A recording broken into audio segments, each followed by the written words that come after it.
What comes to your mind when you think of fuel?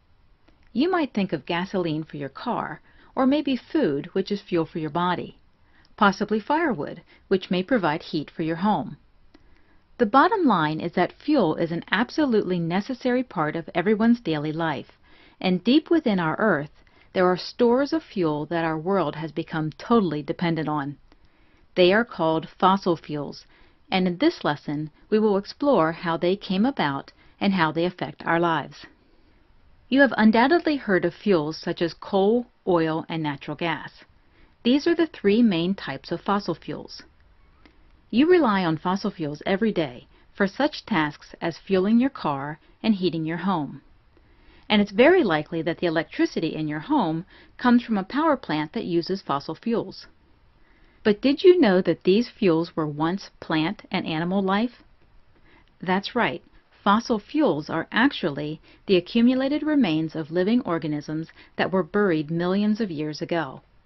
In fact, it may help you to recall this term by remembering that a fossil is a naturally preserved remnant of a living thing from long ago. Let's take a closer look at these energy-rich substances and how they were created. As we mentioned, the story of fossil fuels began millions of years ago, even before the dinosaurs first appeared on Earth. At that time, there were tiny plants and animals living in the oceans of the world. As these plants and animals died, they would sink down and settle on the ocean floor. This organic matter was eventually covered by layers of sand, rock, and mud that later turned into sedimentary rock. As these layers of rock grew thicker and thicker, the organic matter ended up being placed under a great amount of pressure. Over the millions of years that passed, this high pressure transformed the partially decomposed plant and animal matter into the major energy source that we know as oil and natural gas. Coal is formed through the same type of process. However, coal originates mainly from dead tree and plant matter. Millions of years ago, leafy plants and trees died and sank into swamps and bogs that covered much of the earth. This created a soupy plant-filled stew called peat. The peat became buried under layers of sediment and water was squeezed out. Over the course of millions of years, compounds within the peat were subjected to heat and pressure, transforming them into the carbon-rich substance we know as coal. Now, fossil fuels are a great source of energy because they originate from living things. And we know that plants and trees use sunlight to make food from carbon dioxide and water using the process called photosynthesis.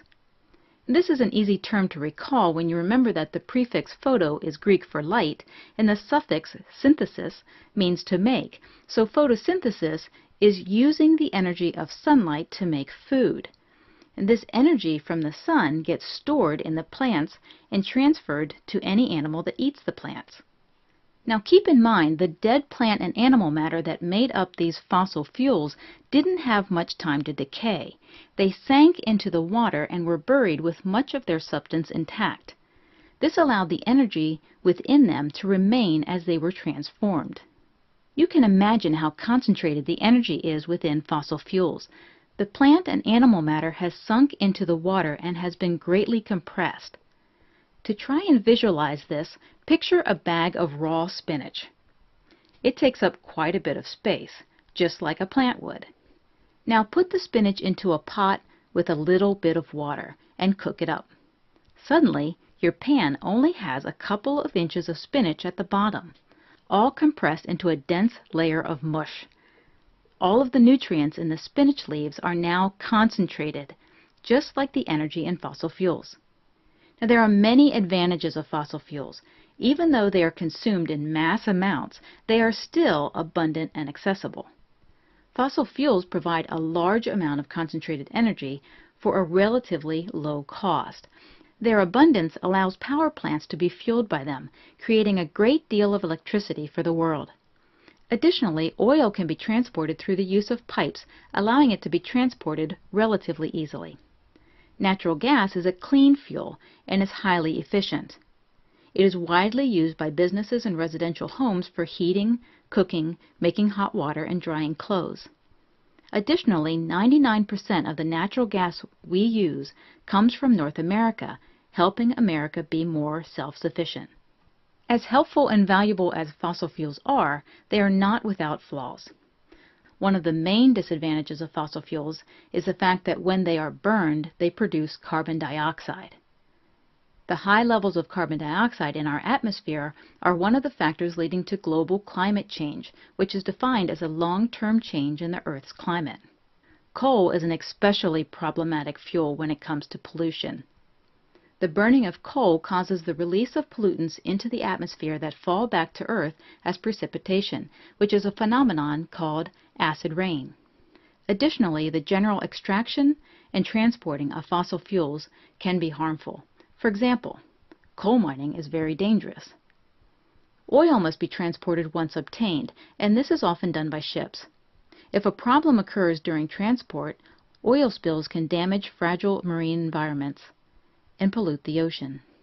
But one of the most prominent concerns is the fact that all fossil fuels are non-renewable resources.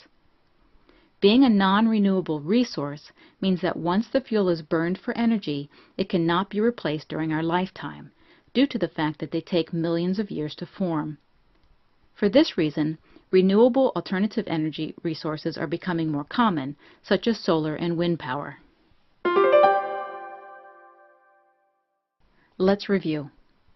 Fossil fuels are sources of energy that formed from the accumulated remains of living organisms that were buried millions of years ago.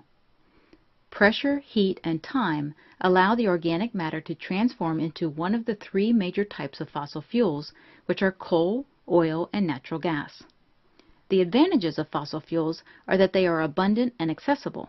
They provide a large amount of concentrated energy, they are relatively low cost, and they can be transported relatively easily. However, there are some notable disadvantages of fossil fuels. Specifically, we see that coal mining is very dangerous and oil spills can pollute oceans. Fossil fuels are a non-renewable resource, and when burned, they produce carbon dioxide. This carbon dioxide released into the